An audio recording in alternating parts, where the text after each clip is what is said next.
Hello, Endre. Hello. Hello. Yeah, Endre, first of all, great to finally have you here on the Extrarunde. And you are, Endre, the reigning Massenstart world champion still after 1 year. But you're preparing outside of the national team. So how does that feel for you right now? Yes, first of all, thank you. I'm happy to be here.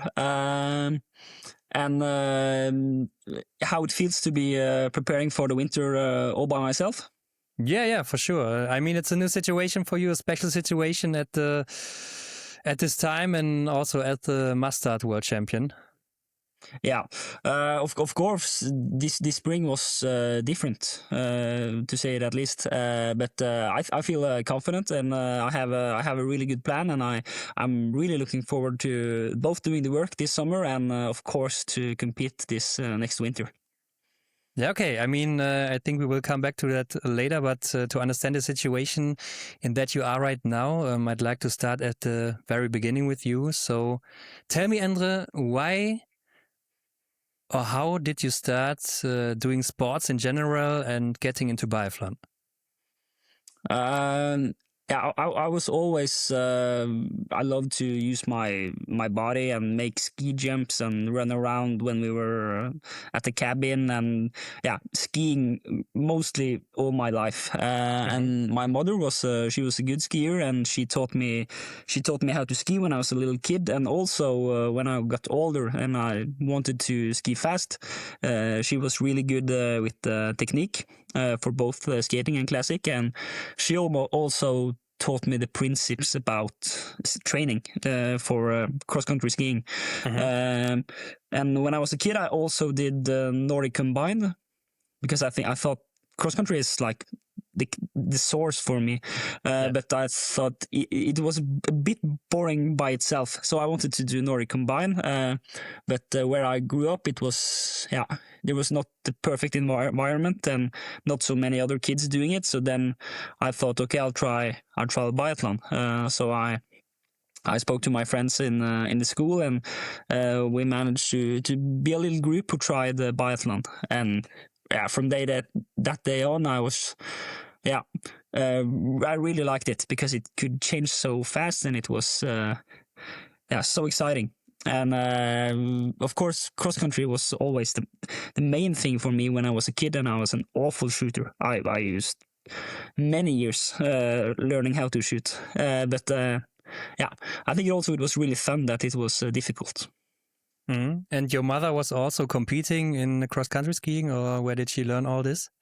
Not in a high level, but she was she was a good skier, and she used her youth and also her years after to be a coach. So she's really Okay, and your father is not like a cross-country skier, because I think most of the people always have a father that's into sports and also sending the children into sports. Yeah, of course, both my mother and father has cheered for me all the way. But when I was a kid, it was for sure my mother who was waxing my skis and learning me how to ski. My father played handball, so did my brother. So he helped my brother with the handball, and my mother taught me how to ski. And was there like a specific moment in your career or your path when you knew you wanted to go pro someday? I think I was, because we have this thing called NTG in Norway, which is like from you're 15, 16 years old. And when I started at high school, when I was 13 years old, I knew that, okay, I'm going to go to NTG. So I knew this already when I was 13 years old. And when I started at NTG, then my goal, of course, was to join the junior national team. So I think I always had I always knew what I wanted to do from early age. And NTG is like the school for sports in Lillehammer, right? Yes, but I was in the department at Geilo. Okay. Yeah, so they had there's both Lillehammer and Geilo for cross country skiing and biathlon, and it was a great class. It was like I was in the same class at Johannes Dale Skjevdal, and also Alexander Fjell Andersen, who also had a top 6 in the World Cup. So we had a really good environment at Geilo. And why isn't it cross-country skiing in the end? Why is it biathlon? Because it's so much more exciting, and there's so much more that can happen, and it's more action. Yeah. I would say so too. So let's dive into your first steps in international biathlon, because I think you gave your international debut in 2016 at the age of 18 with the Youth World Championships in Romania, right? Where you won silver in the sprint. And what do you still remember from your first big international championship there? I remember it, perfectly. Kilograder in Romania. It was a really special place, and we had good weather, sunny, and it was so exciting to meet the Germans and the French and the Russians, and it was so cool to see. Okay, we are good athletes in Norway, but how does this work when we meet the other countries in the world? So it was really fun, and we had a really strong team, and I think all of us, the boys who was there, had both the individual medal, and we won the gold in the relay. So it was a perfect start for doing international biathlon. So did that medal change anything, the way you saw yourself as a biathlete at that time? Yeah, it did actually, because all my life I've been like a cross-country skier who has been not so good at shooting. When I was a kid and when I was a junior, and that day I remember I shot perfectly. I had 0-0. And I remember it was my first thought when I crossed the line, and I saw second, and then I knew, okay, I'm not a cross-country skier anymore. I'm a biathlete for sure. Because I had the perfect shooting and I didn't win the race. So I remember it perfectly clear. And but also it was, first of all, great achievement, and I was so proud. And for me it was like another confirmation that, okay, you can be quite good in this sport if you give it a go. And this is that was really not so bad. But when you said that your shooting might have been good there, I saw the 2 seasons after that in 16-17 and 17-18, and you also made your IBU-Cup debut 1 year later after Romania. You had solid skiing, but also very wild shooting there in the World Championships in 2017 and 2018. So was that then, I would say, like a turning back from the vision you had before, that you are finally a biathlete?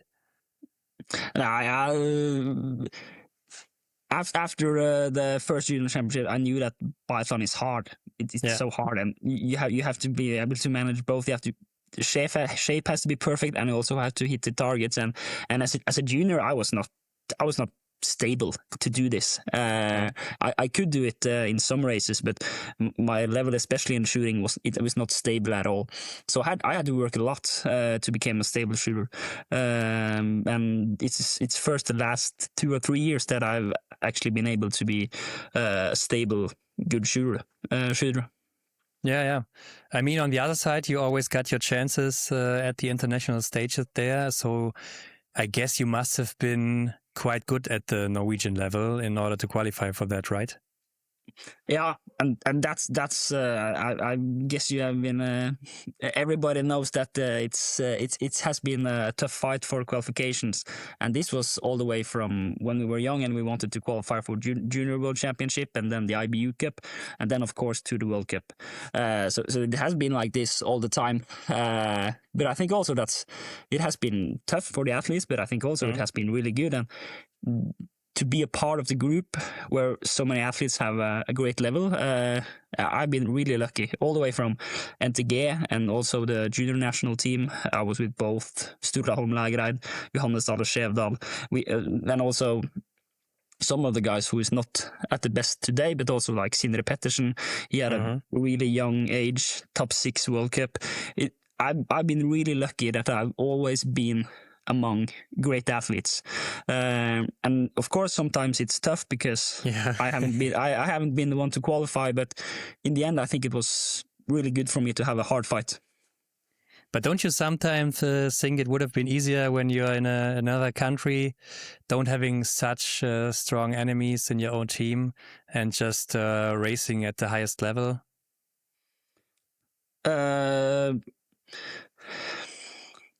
It's a really good question. It's a really good question because of course it's tough, but I think the best solution is to have, if you have 6 athletes who are all really strong, so they can fight each other inside the team, but they are only 6, so they will always be able to have their races in the World Cup, competing amongst the other athletes who is also at the top level.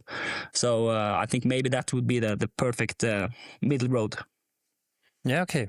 I mean, you will never know as a Norwegian, but let's look into the seasons 18, 19. But also like the last years when we had the last years in Norwegian biathlon, and also when the B team is getting stronger and stronger and stronger. Yeah, I think also that. And for me, when I was a part of the B team, it was just like we got crazy because we wanted to compete at the top level so bad that but we knew that we are not good enough. So we have because the A team was so strong, so we knew that we had to do everything we could, and sometimes take a bit more risk because we wanted to take the next step. And of course, it's a lot of factors in this game, and sometimes it's good and it goes the right way, and other time it doesn't. But I think when we had this group of athletes who were all just so hungry to get up to the A team level without having the chance to be on the A team, I think it was some really exciting years, and I'm really happy that I had those years at the B team. Yeah, that's a good topic that you bring up. I wanted to talk about it later, but now that you say it, we can talk about this because I heard from some of your teammates that you were one of the guys that made the B team so strong in the recent years. You and some others pushed the bar even higher, especially in terms of training volume and becoming like a 24/7 athlete. So can you tell me what inspired you to change the approach of how you train? Is it just because the A team was so strong that you were like, I don't know, yeah, you had no other solution than training more and doing more? For me, it was pretty obvious that the A team is so strong that if I just do exactly the same things they do, they will just keep. Even if I get equally good, I will not be better, and if I'm not better, I won't have a chance. So if I do the same, the best case is that I get equally as good as them, and that's not enough. So then I thought, okay, I have to try something. Then I was 25 years old, and I thought, okay, we have to do something different. And if it doesn't work, then I'm done. But then I gave it a shot. So then I thought, okay, let's give it a go. And then I started training in a new type of training, and we also had a new coach, Endre Stroemsheim, and it was many of the guys at the team had this kind of spirit, and it's the same thing. The best example is of course Johan Olav Botten, who was just like, okay, when he first was here, he wasn't equally good. He was so strong. So that's like the best example. But it was many of us who had this kind of spirit and knew that being equally good is not enough. So we have to give it a shot some way. But don't you think in the end it's also like genetics that you reach your ceiling, what's possible for you, even though you are, and it doesn't matter so much how much training you do. Maybe it should only be like intense, very good, but in the end you will reach your ceiling, and then you see what you are able to do. Of course. But I also think like how you reach your ceiling is very different from person to person, and some people can reach it not by pushing like so many hours of training. They have to be smart in other kinds of other decisions. Like Johannes Tingnesbø, he was not the athlete who had the most hours of training, but he had his own way, and it was perfect. And I think, of course, he reached his ceiling with this method. But then it's every athlete has to know themselves. Okay, is this my ceiling? If you believe no, then you have to try to reach it. So then you have to figure out how to reach it. And you're also doing like the, I don't know, 1,200 hours and stuff in 1 year? Nah, I don't think I've been. I haven't been doing like 1,200 hours a year, but I have had like several months with 120 hours a month. Yeah. Wow, that's a lot. But I also remember, I think it was like 3-4 years ago, that you said you wanted to try another approach and train only like 5 days per week with 2 rest days. But so I guess you threw it away pretty quickly again? No, I was pretty true to this method. Okay. It was after I read How to Skate by Nils van der Poel. I think it's for me, it hit me really hard, and it was the smartest thing I've read about training ever. And I was just like, okay, this is something. I have to use this. So I tried to translate it from ice skating to biathlon. And then I was just like, okay, this is my philosophy. I will give this everything I got. And that just changed the way I thought about reaching the ceiling for sure. Because of course, I've been to training camps and I've been tired and we have been pushing limits. But after I started using this method, it was something completely different. Now I have the feeling that, okay, now I'm doing everything I can. So it was also really inspiring to have this feeling that this is my ceiling of how much I can do. So I used this method for several years, and this is still the kind of document which is inspiring me for a lot of my training this year as well. So you still have like 2 rest days a week? No, this I changed this year, but the last 3 years I've been doing not always 5-2. It could have been like 6-2 or 4-2 or 7-3, or it could have been, but like the main goal was 5-2, and this I've used for mainly the 3 last years. So your days must have been stacked with a lot of training, right? Yeah, especially in the summer, because then you have the big volumes, and then it's threshold training in the September, October, and then you have more hard sessions in November, and of course the races in the winter. Yeah. So you have like in the summer, I don't know, an 8 to 12 hour day where you train?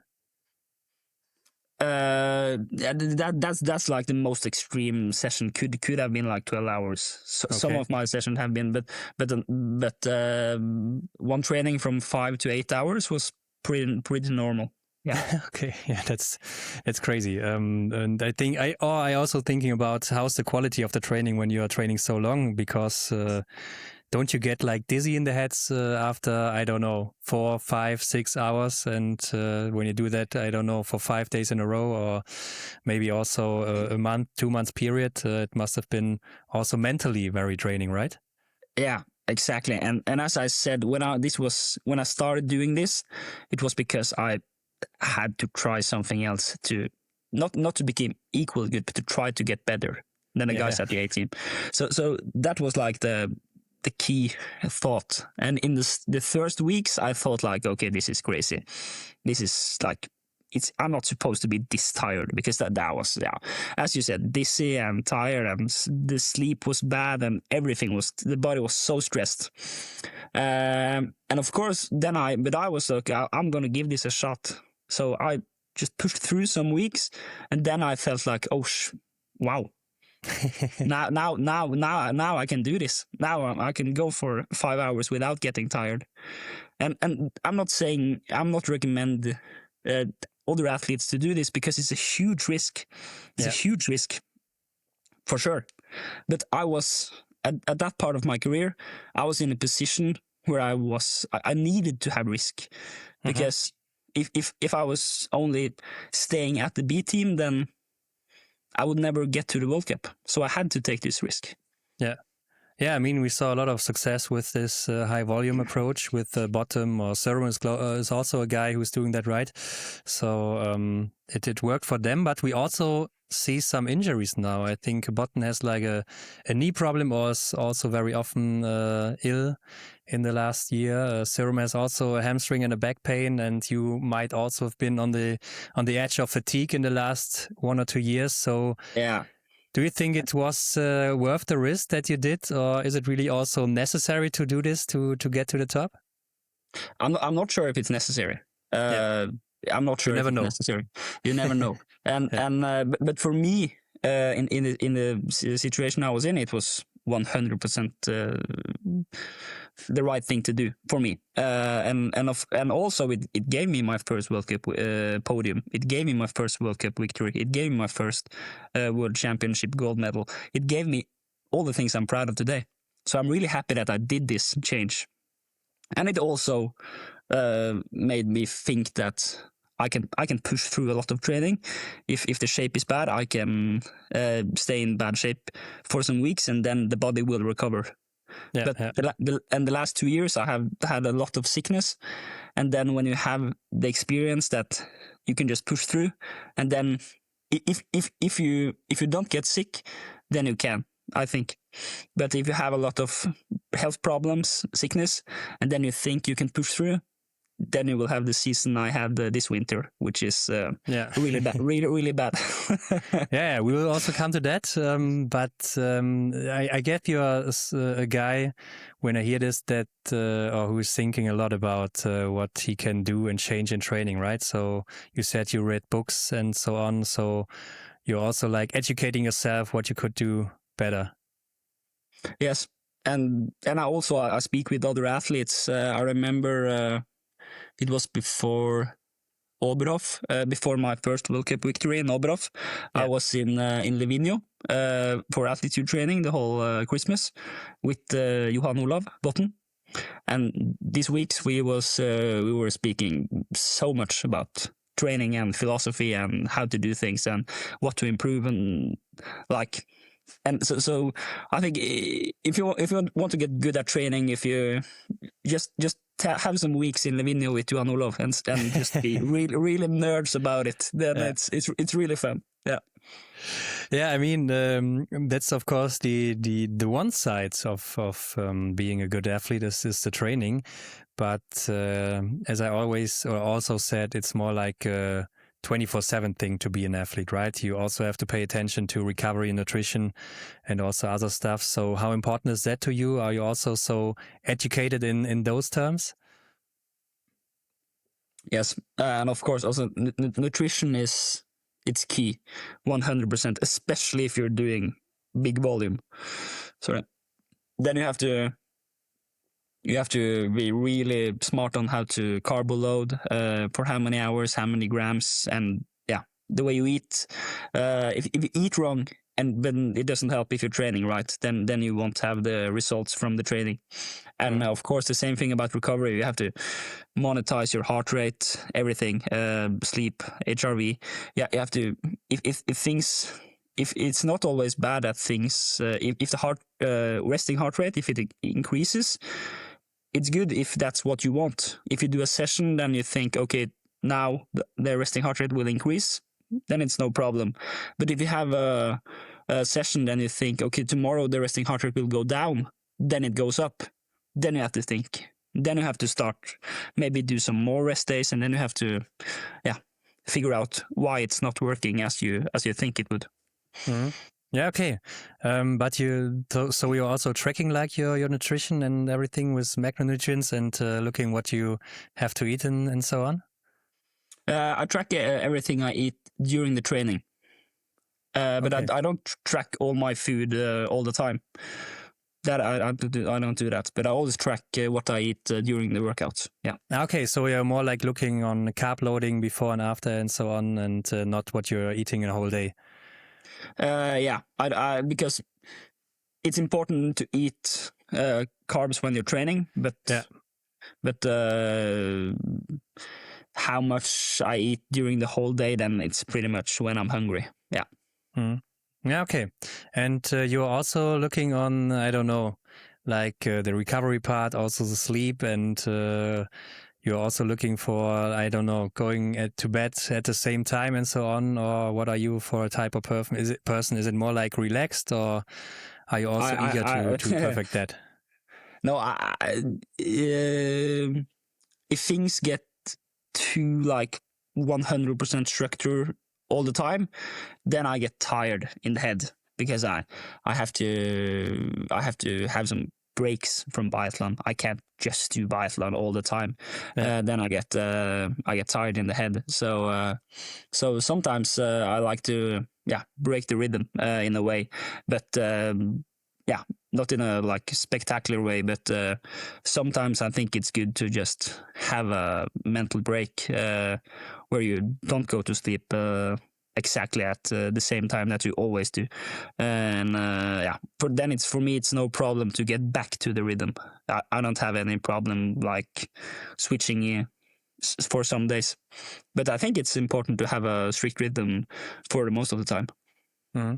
Yeah, okay. I mean, that's interesting. And I would say we should jump back now to your career, because we got off the path. So let's get back to the season 18-19. And I think that was maybe a little first breakthrough season for you. You got your first European Championship medal there, and also your first IBU-Cup win. And you also gave your World Cup debut in Oslo. So did it also for you feel like a little breakthrough this season in 18-19? Especially the European Championship in Minsk was really cool, and and also of course the IBU-Cup win is like you have these checkpoints in a career that you need to go past them, and as soon as you go past them, you have your next checkpoint. So it was really nice. Okay, I have a medal in the European Championship, I have an IBU-Cup win. Now I can start aiming for maybe a gold medal in the European Championship, and maybe even getting close to the World Cup eventually. So it was really good to like feel mastering this level. But then of course next year's it didn't go straight up after this season. So but it was really fun to see that everything it's possible. Yeah, I think in 1920 it was pretty straight up again, because you got second in the IBU-Cup, only 1 point behind the winner, Lukas Fratscher, at that time. And that would have secured you a personal starting spot in the World Cup in the next season when you would have won it. But 1 point is 1 point. So how much did that 1 point hurt you at that time? I remember it. It was especially like we talked about, because as a Norwegian, you really want the World Cup spots, and it's so hard to get it. It was it's really hard. So I thought, okay, if I have the IBU-Cup total, then I have it. I need this, but I wasn't good enough, and Lukas won with 1 point, and then I had to take the long way around, because I wasn't able to win the IBU-Cup. I mean, on the other hand, it must have been super motivating for you to see that you are so close to the IBU-Cup, and with that also so close to the World Cup, right? Yes, for sure. And it was a really fun season for me to have more races, and also the experience to fight for an overall cup. So it was really good experience for me. Yeah, true. I mean, that's also not so bad. But as you said, in 2021 and 21-22, it wasn't like the straight line you might have expected before. You had some good World Cup races there in Novo Mesto and some IBU-Cup wins and podiums, but you also missed some races and you couldn't show your performances from before, I would say, at that time. So, Endre, what was actually going on behind the results there? It was like I think I was training good, and I was feeling good, and I was as motivated and optimistic as the years before. But then, of course, as I said, it was we were a really good group, and we had great athletes, and sometimes I did mistakes a bad timing, and then you fall out of the IBU-Cup, and then you try to get back with the Norwegian Cup, but then you get sick, and then all of a sudden the whole winter just disappears. Yeah. That's like the bad sides of being have this hard competition inside your national team. So from the international perspective, then you sort of disappear. But I think of course I was, yeah, I had bad results at bad timings, and then that's the way it works with qualification. But was there also maybe, I don't know, a moment where you seriously questioned like whether the World Cup would still happen for you one day? Yeah, for sure. And that was as we spoke about earlier, that was the reason why I thought, okay, now I have to give it a shot. I have to do something different, because if I'm just part of this group, which is behind the A team, and sometimes he gets a chance, sometimes he gets a chance, then we just go in a loop. So I had to try to do something different, and that was the reason why I did as I did. So it was after 22, that you said, okay, I have to give it my all now, and I raised the volume and so on. Yeah, absolutely. Okay, that's interesting. But I guess you also saw like over time other athletes in Norway from your age classes, which were leaving Biathlon behind and who might have been also better at you some point before. So didn't that also like distract you from your path of becoming a World Cup athlete one day? I was always 100% sure that I wanted to still give this a go and still try everything I could. So it was more like now I have to step up the game instead of taking it down, and that and it was like the 22-23 season, so just one season later, after you had this breakdown. I wouldn't say breakdown, but it was like a low in your career at this point, that you came back with a tremendous beginning in the first races. In the first 5 races, you had like 4 wins in the IBU-Cup. And I remember that was a big discussion at the time, because in the World Cup, some of the Norwegian athletes were struggling a little bit while you were dominating in the IBU-Cup. And you were pretty open at the time in interviews, how you were feeling about not getting a chance in the World Cup. So how difficult was it for you to stay like so patient when you are ready for the World Cup, but the door is still closed for you? Yeah, of course, it's frustrating to have several wins in a row, and then you think maybe this could be a good race in the World Cup. You don't know, but you know that you're winning in the IBU-Cup, and the only way to get the answer if it's good in the World Cup is to try to get to the World Cup. So of course you want to give it a shot, and also it's like you think it's you don't want to be forgotten in the IBU-Cup, so that's why you raise your hand and you say I'm here.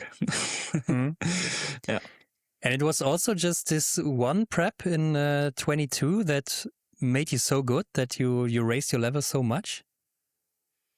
I felt big differences in the way I responded to training after I was able to push through a period where I thought, okay, now I'm so tired but I knew this was a big risk, but at the time I pushed through it, and I managed to get a huge reward. And during the trainings in September, October, November, before the racing starts, I knew I was at a whole different level than I was before.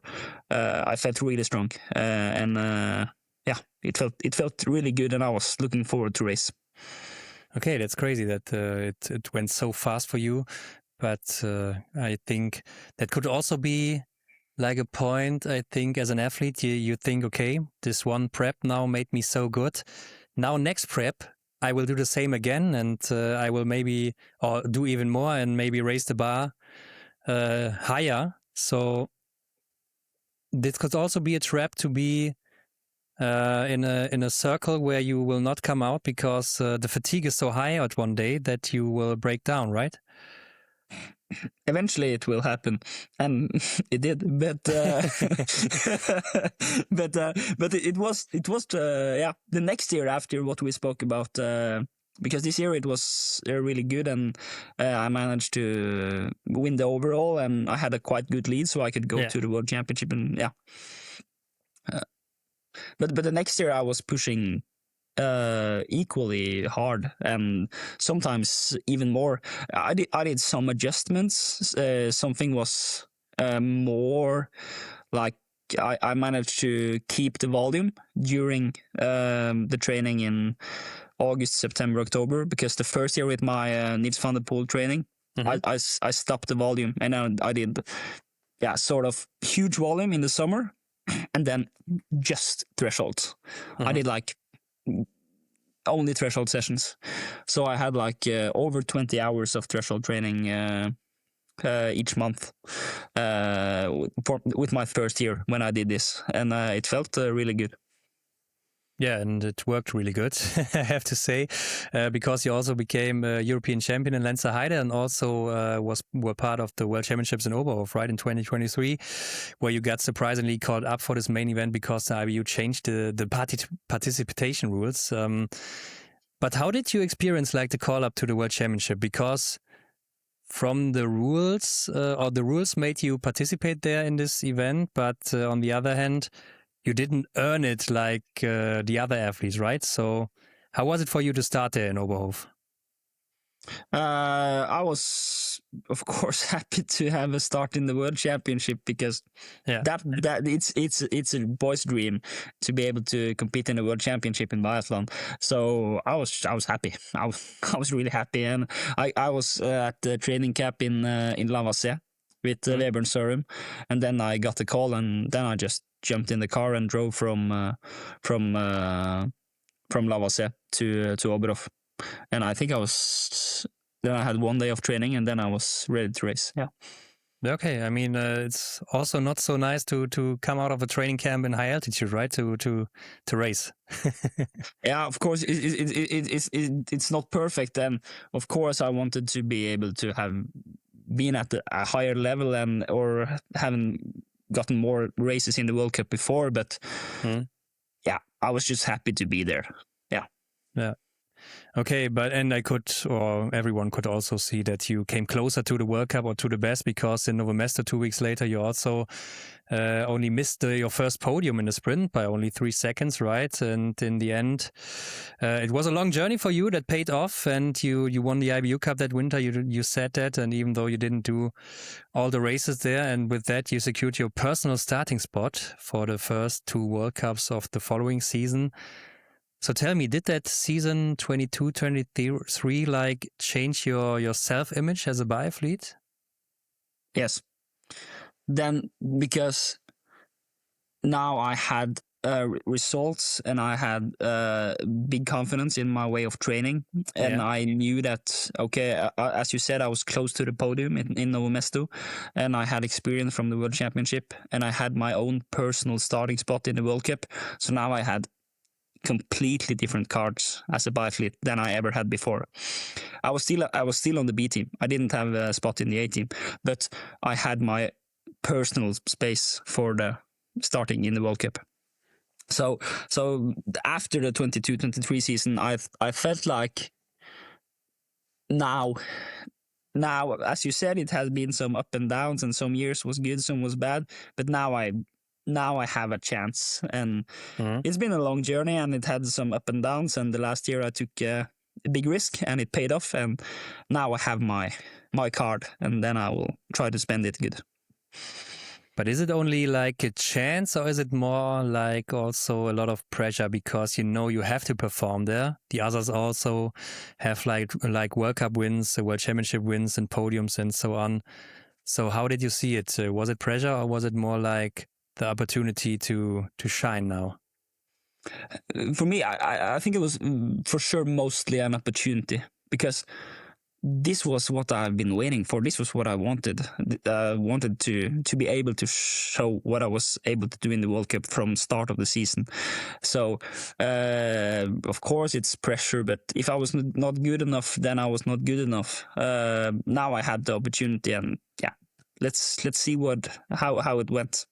Yeah, it went really well. In 23-24, you started with only in the top 6 in your first 3 World Cup races, and you ran your first full season at the highest level there, so achieving also your first World Cup podium and also your first World Cup victory.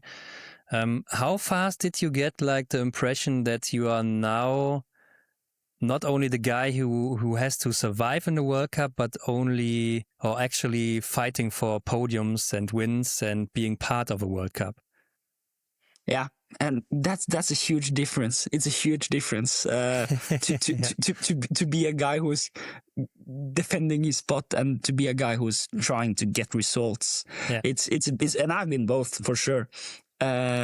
So it's a huge, and it's a change of mindset, and I would say that's when the fun begins, because then it's more good vibes and good feelings, and yeah, then you can start perform at your best.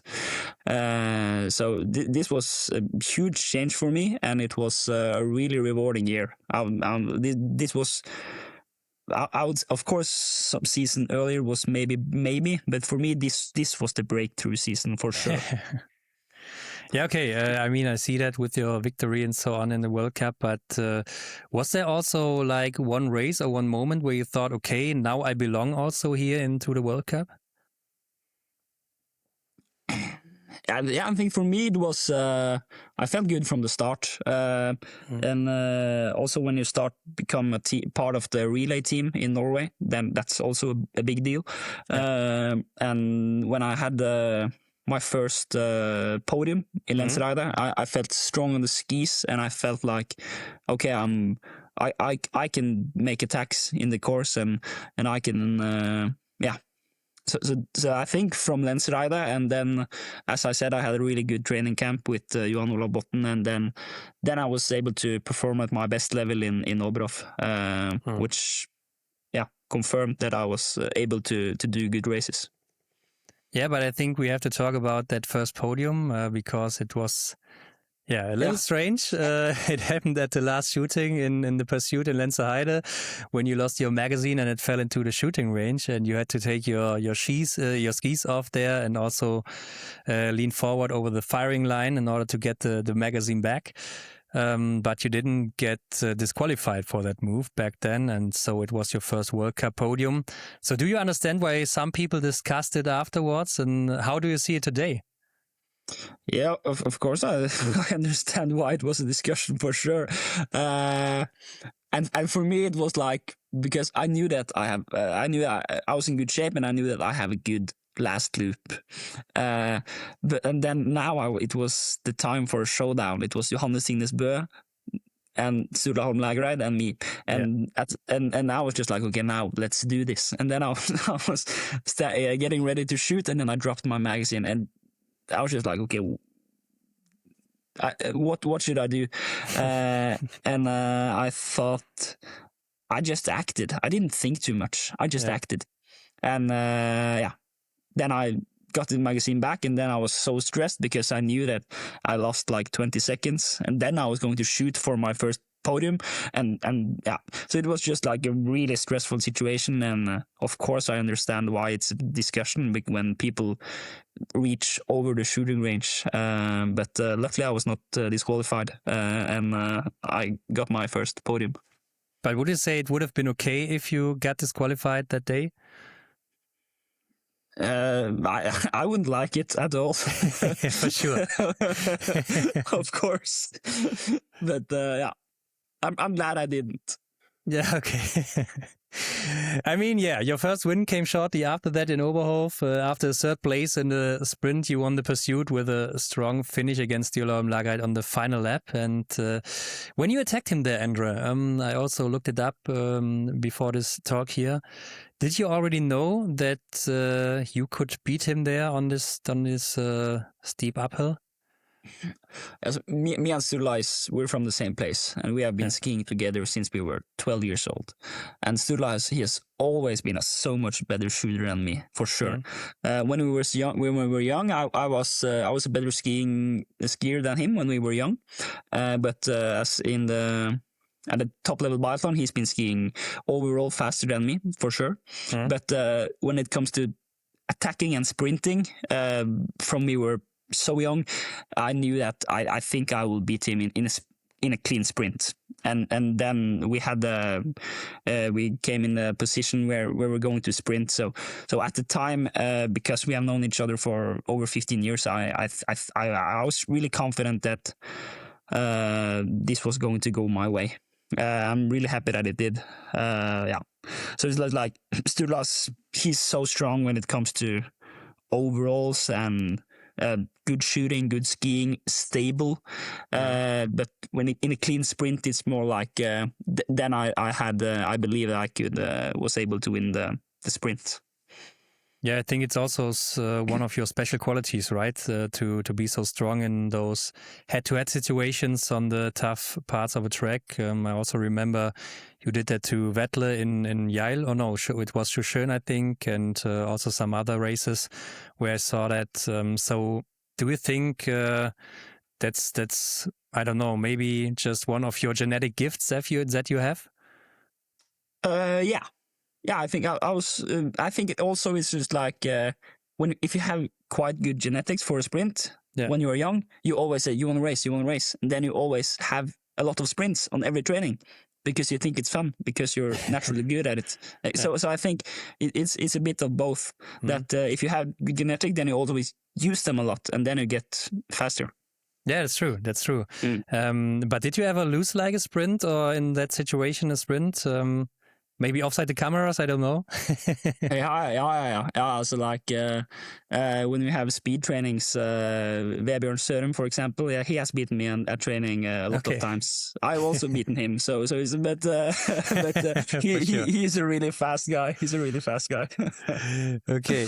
Yeah, but I mean, that season, after that race, halfway through the season, I would say after Oberhof, you were third in the World Cup overall. So that was pretty strong. And I would say then your performance declined a little bit after Oberhof. Do you have any idea why you couldn't hold that level from December to January, like being stable? Yeah. At the time before the races in Ruhpolding, I got sick. And then I did a bad decision where I decided to race. And then instead of just skipping one race and then get healthy, I raced and was being sick. And then I started it was a bad pattern where instead of being cut the loss and then be ready to get back up, I continued to race, and then the rest of the season I was not able to get back. And then also, sometimes when you're tired, it's more easy to get sick again, and then it was a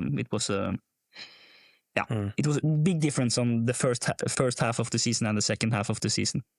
Yeah, okay. I mean, in the end, you were 7 in the World Cup overall, which is quite impressive for a first full World Cup season.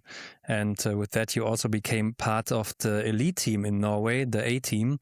And you made it to the start of the next World Cup season again, even though you had a bike crash in the summer, and in Kontiolahti, the first race of the winter, you win again and also move into the yellow bib as the total score leader.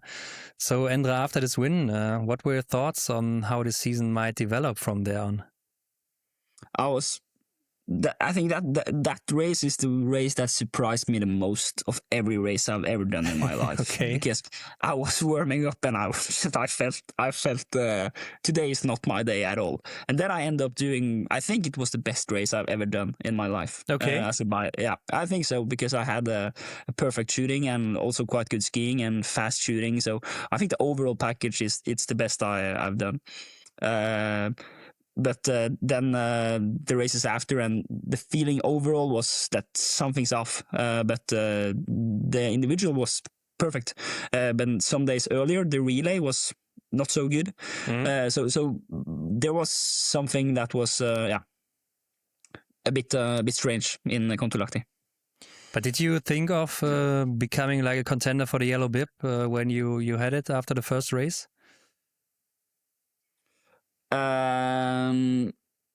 I think at the time I was just like, okay, this is really cool, and I will try to keep it for as long as I can. But I didn't feel ready to be the best biathlete in the world at the time, and after several races. So of course that's a big goal for me in my career. But I think that season was a bit early. Yeah, okay. Because you just said the relay wasn't so good, then the short individual was very good with the victory, maybe your best race ever. And I think we could see this pattern from the early beginning also of the season throughout the whole season.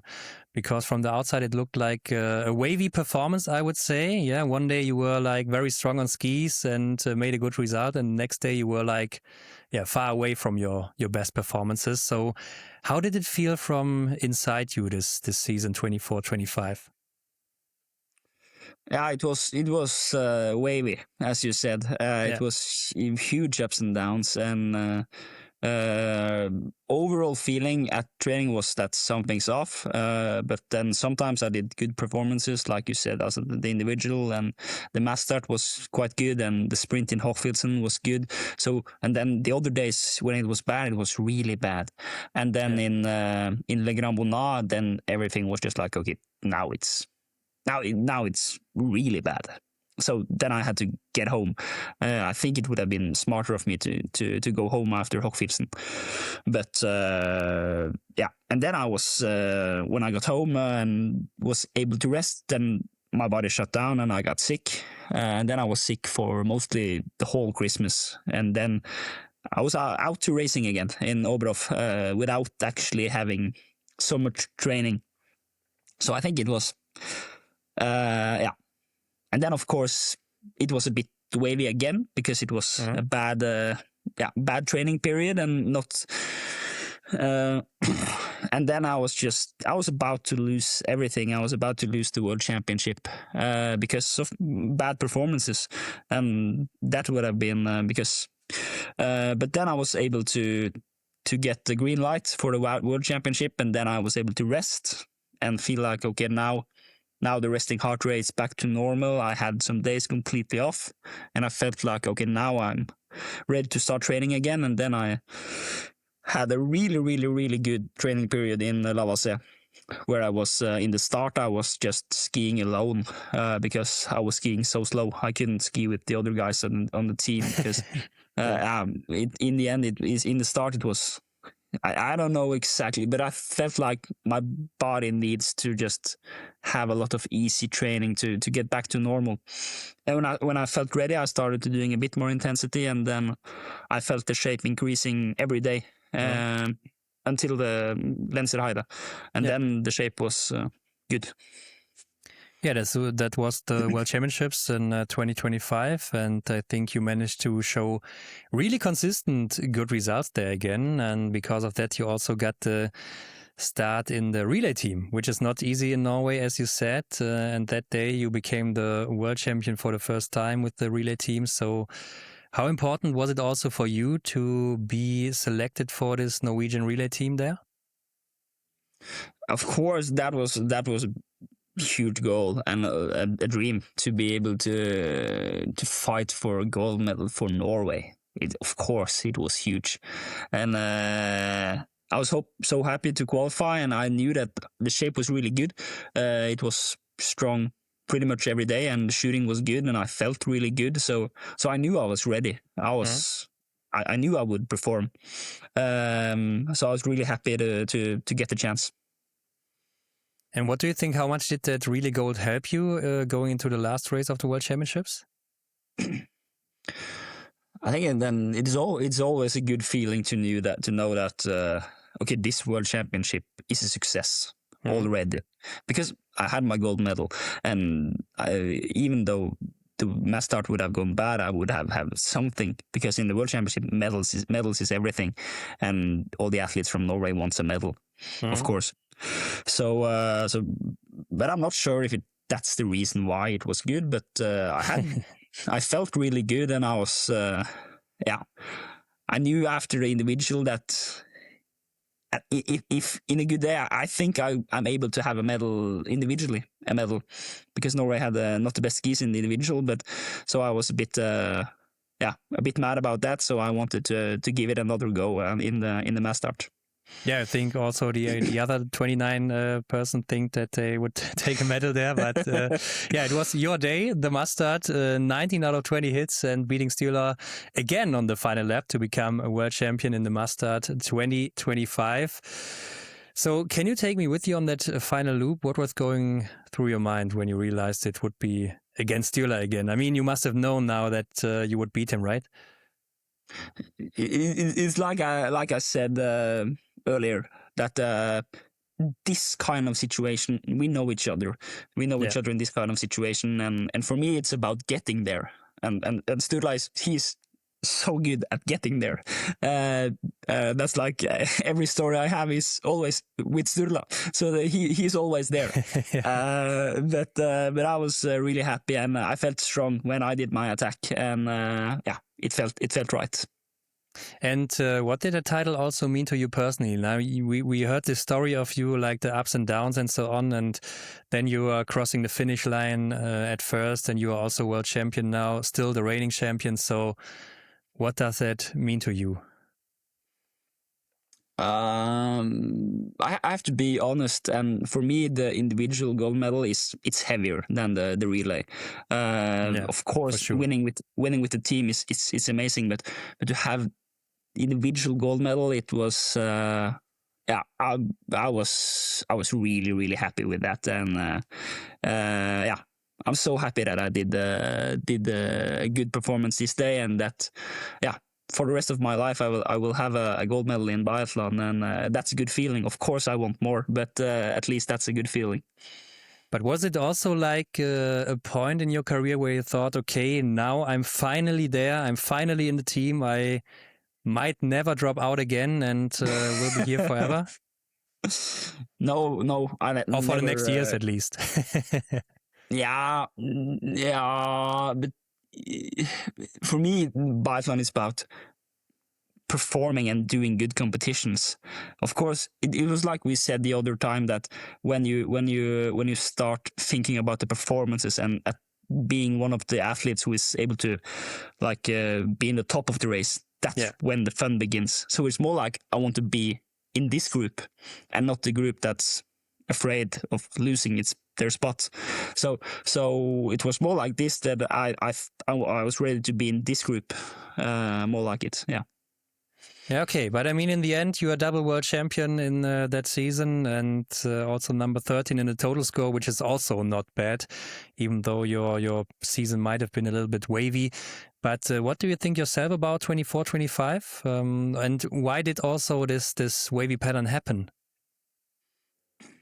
I think the reason was because I think I should have pulled the brake earlier. I should have. I should not have gone to Le Grand Bonnat, because I felt that something was off, both in Kontiolahti and Hochfilzen. And then when you have signals 2 weekends in a row, it's actually pretty clear. But yes, then again, it's like when you're Norwegian, they said you can go home, but then it's not sure that you come back. Yeah. So of course, as an athlete, you have to push through, and I think that was not so good. And that then again, I had no good training in Christmas. So my only good training period the whole season was before the World Championship, and that was also the period where I performed at a good level over time. And then when I went to Novo Mesto, I also got sick after the sprint. Then I felt great, in great shape, but then I also got sick after the sprint. And then, for the last races, it was all more about push through the races. And some races was good, like Holmenkollen, and also. I knew that my level was good, but I also knew that I haven't been training good enough. for overall this winter. I had a really good training period before the World Championship, and then I was in good shape. But I'm a guy who needs to have a good training to perform well. Okay.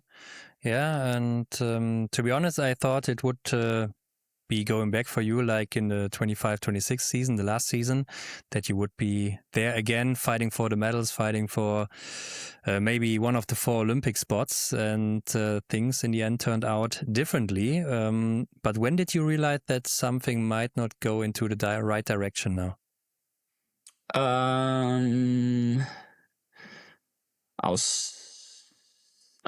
This was before the Norwegian seasonal opening. In November, yes.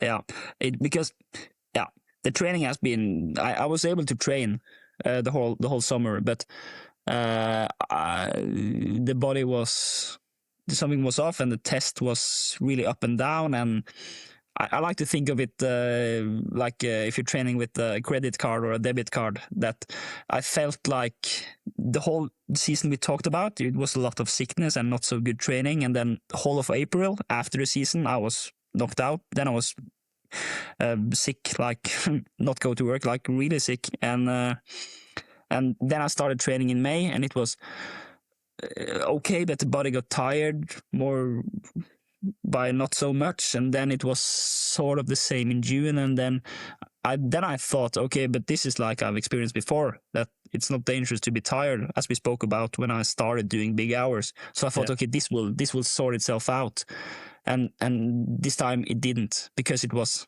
too much sickness. And then when I understood this, it was like, because I wasn't able to join the altitude camps 100%. Either I had to go home early, or I wasn't able to join the start. So it was a bumpy ride the whole season, training season. And then I came to we had a test race before the ILO. Then all of a sudden the test race was good, and then I was just like, okay, maybe this will go. But yeah, the results the next weeks said otherwise. Some days was good, like I was able to have a quite good relay, and some training sessions felt okay, but the average was not even close.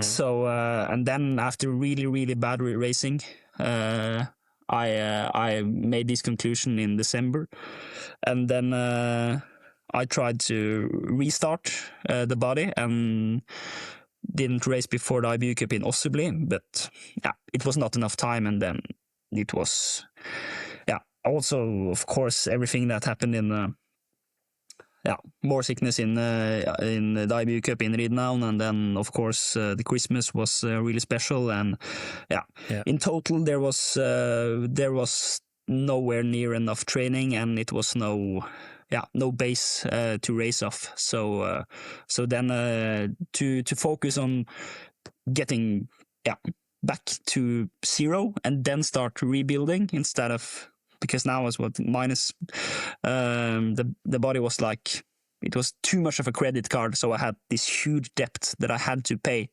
and you pay it by resting, not by racing. So then I decided to rest, and of course I spoke with the national team and the leader of the national team, and we spoke about this being the best way to get results for the next year. So you ended your season early, right? Yes. You mean so I ended my yes. season at the end of after the World Cup in Olympic. Yeah. And the manager said you would be okay for the next season. You would be part of the A team, national team at least. I don't know.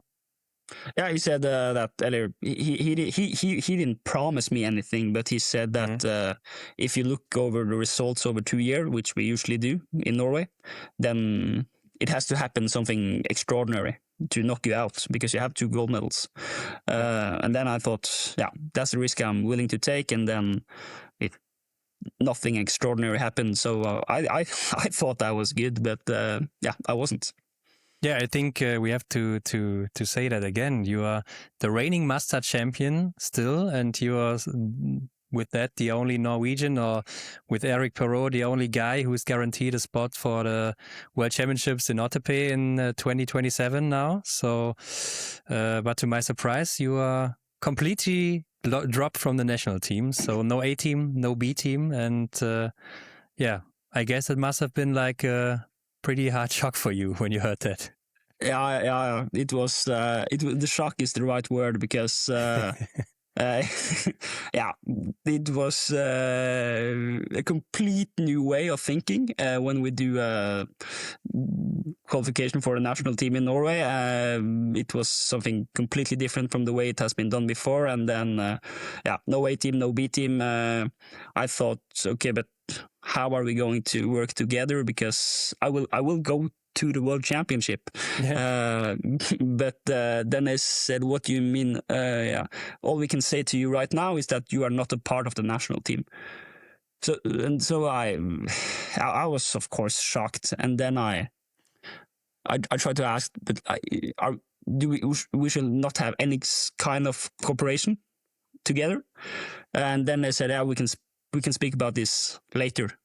So then I started pushing, like because we had this example with Caroline Knotten the year before.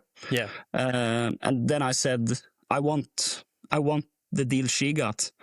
And then they said, yeah, we can talk about it, and then we'll see what happens. So yeah, it was really strange. It was a strange meeting, and it was I don't have so much more to say, actually. Yeah, I mean, for me, it's also very strange when you hear that. But after that, you also published like an open letter, right, to the press, describing how you were treated by the coaching staff and the management, and also explaining that you had previously earned the trust of the former sporting director, and with ending your career and so on. So what was the reason for writing that letter? Yeah, ending the season. The reason I wanted to write the letter because I felt like this is something people need to know, and I think this is a bad way for Norwegian biathlon to go. I think it's important that we think about what we're doing and we treat the athletes with respect. And I really hope for the next year that people have understand what is happening and get treated with respect, and that we don't push athletes to take more risk than they need. Because if you say that everything is just 1 year at a time, I think it's a really strange for me after the winter we had, that we say that now everything is forgotten and just 1 year at a time. I really hope this is not the future for Norwegian biathlon. Yeah, and what was the reaction of the Norwegian Association now to that letter?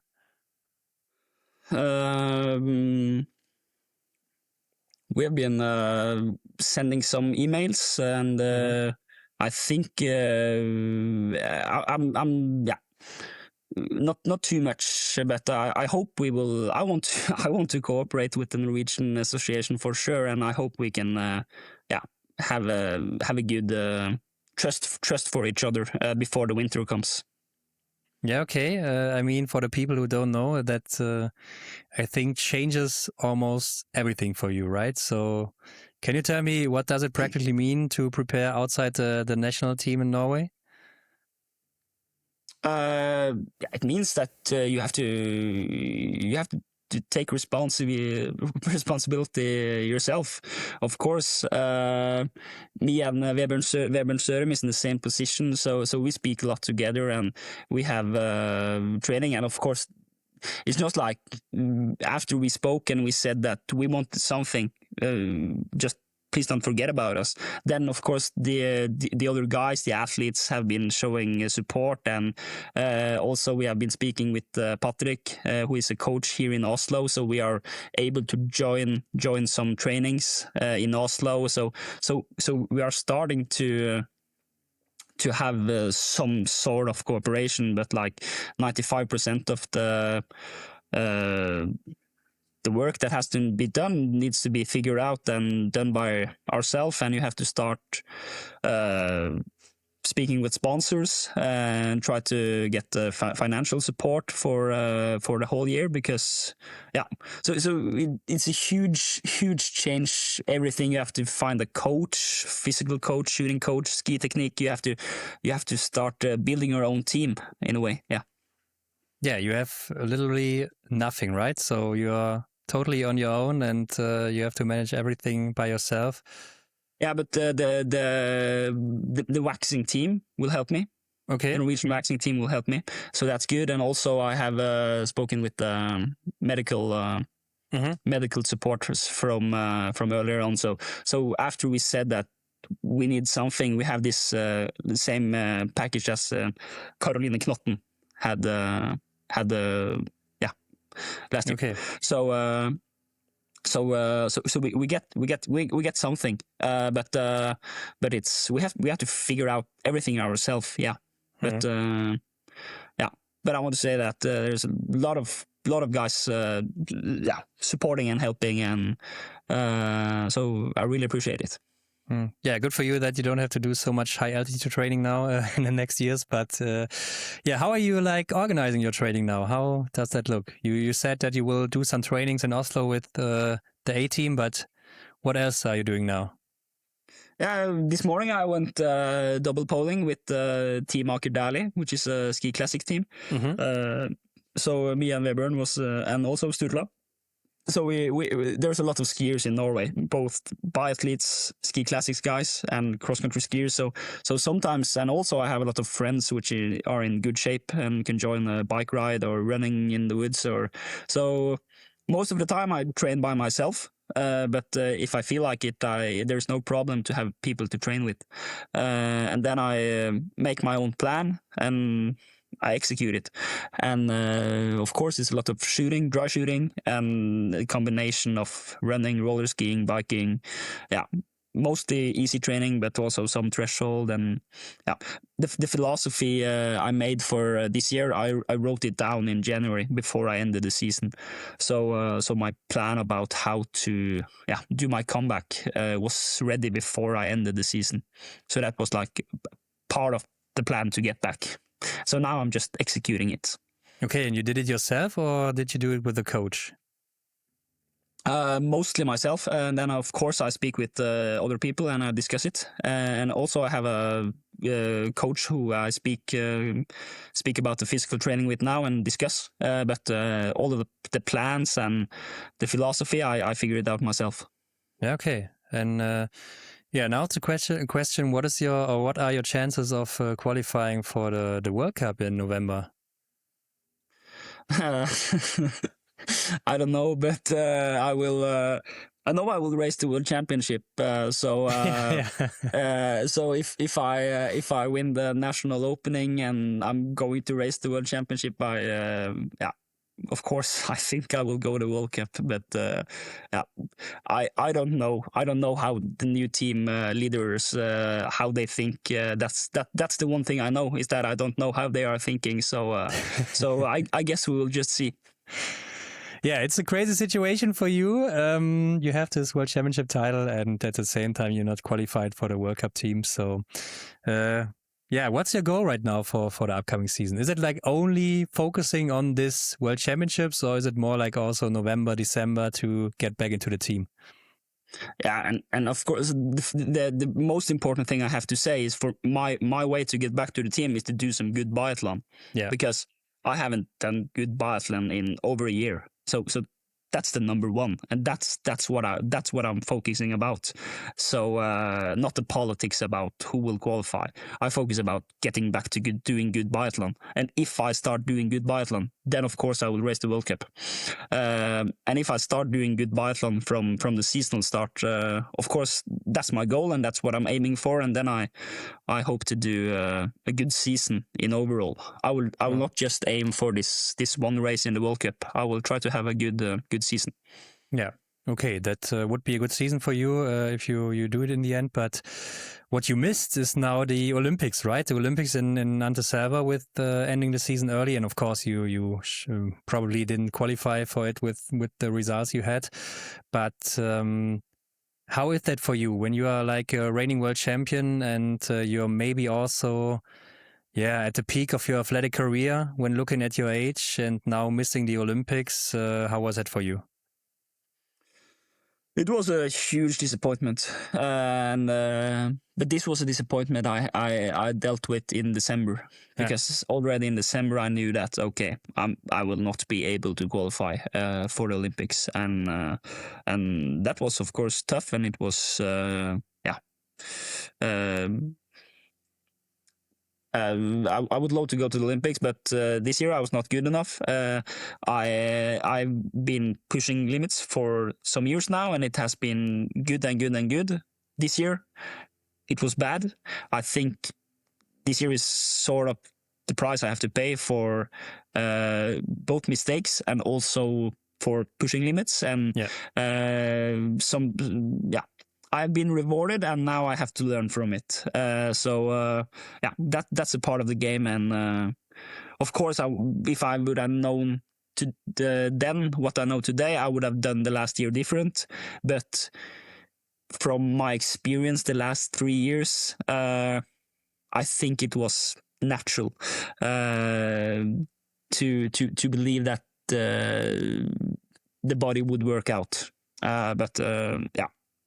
As I said, it's a big risk, and if I get rewarded for a win, I can't be too angry for a loss. So it's a part of the game. So you will, I don't know, keep the volume a little bit lower now and focus on other things right now? And the volume will still be quite high, but I will always know that I'm ready for my next training before I do it. That's the biggest difference. Like I said, I will not use the credit card. I will always pay cash.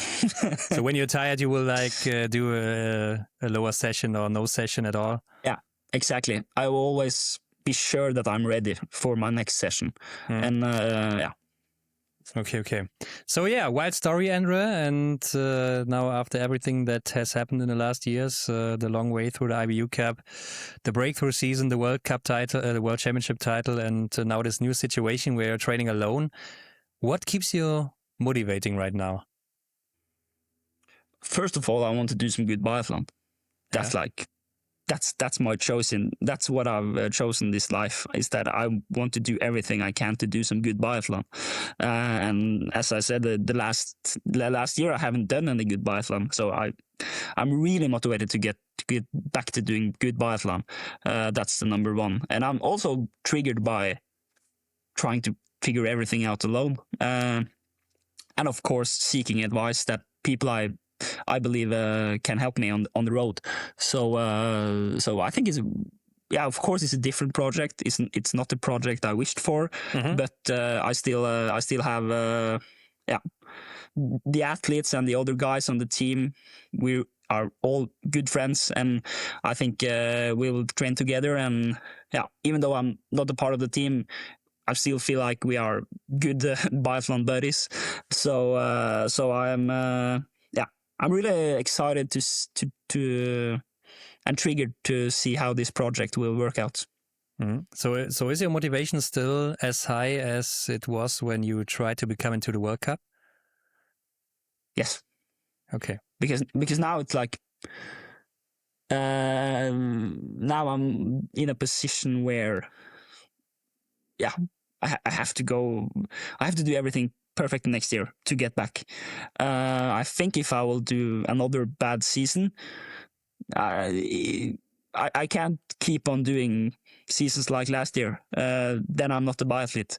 So I have to prove that I'm a biathlete and get back to the World Cup. Okay, so I hope that might happen for you. But Endre, before we close this talk here now, I got a little section here for you. Rapid Fire. That's the name. And that are questions that I always ask my guests, and you can answer with just one word or sentence, however you like, Endre. So let's start. Do you have any rituals before the start of a race? No.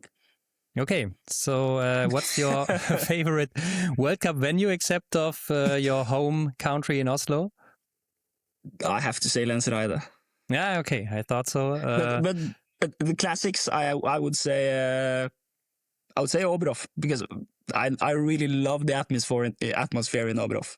Yeah, I thought you were really good at the tough tracks, right? Lenzerheide is also very tough, and you had very good results there, not only at the World Championships, but also before. So that seems to suit your style. Your favorite racing format in biathlon? Pursuit. Okay. Prone or standing shooting? Standing shooting. What's the coolest thing about being a biathlete for you? I think it's that I'm able to make my passion my work. And what annoys you the most about being a biathlete? Sickness and being weird. And but like being weird because no, I can't come hug my family because I can get sick. They have a birthday, I can't come. All these things where I have to be weird and be alone, not to get sick. That's the worst side. Yeah, okay. And until this point in time, what was your favorite moment in biathlon? I have to say the Massenstart in Extrarunde. Yeah, thought so. But did you have any role models in biathlon, or maybe outside of biathlon, like other sports people?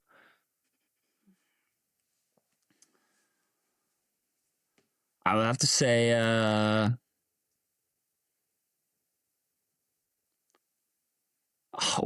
it's tough. It's tough. But I would say both Ole Einar Bjørndalen and Marta Fourcade, because because Ole Einar, he made the sport, and when I was at the age when I started doing biathlon myself, Marta Fourcade was the #1 in the world, and he was just like so calm and aggressive, calm and aggressive at the same time. I think it was really, really cool. And of course, Johannes Tinnisbø needs to be mentioned, but for me, he's also a competitor. So he's not like I didn't get the. I did race Marta Fourcade, but not in the same way as I raced Tinnisbø. So yeah. Yeah, okay. I think that are also very good role models. So now you can put together your best biathlete in the world, and it doesn't matter if he or she is active, inactive, a man or a woman. Which attributes would you take, and from whom? Okay, I'll take prone shooting from Sturla Holm Lagereid. Yeah. And standing shooting from Erik Perrault. And then I would take the skiing of Martin Ponsiluoma. Oh yes. Especially in flat courses, Martin Ponsiluoma, and in tough tracks, Johan Olav Botten. Yeah. And then I would have the sprint from myself. Yeah. Okay. And do you think there's anything else you need as a good athlete, like, I don't know, a mindset, a special mindset or a character that's maybe good from any person you know? I know a lot of biathletes, and the one thing I can say for sure is that everyone is different. So I think it's of course there are some qualities that's important, but I think you can solve this sport in many different ways. Yeah, okay. So last question or task for you. Imagine you had a big billboard in a big city and everyone can read what's on that billboard. Which message would you write on it? And it shouldn't be like a commercial.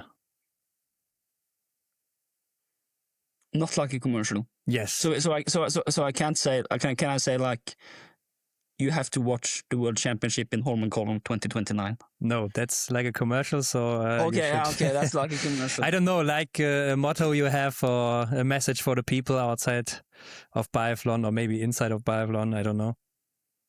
Maybe to the fans.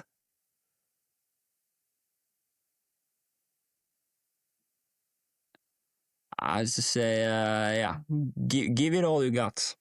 Yeah. Give it all you got. Yeah, I think that's what you did when you tried to come into the World Cup, right? So, yeah, perfect words to end this episode here. And I think it's also long enough. So, Endre, thank you very much for your time. It was a pleasure. You can tell the audience where they can find or see more about you, like Instagram and so on. Do you have anything where people can find you? Yes, Instagram. Then it's Endre Stroemsheim. Yeah. Yeah. And thank you for having me. This was great. Yeah, thank you too, and hope the best for you. And I'm eager to see what you can do now in Yailo. Is it again in November, right? Yeah, that's right. So okay, let's see. Wish you the best, and see you next time. Bye. Bye.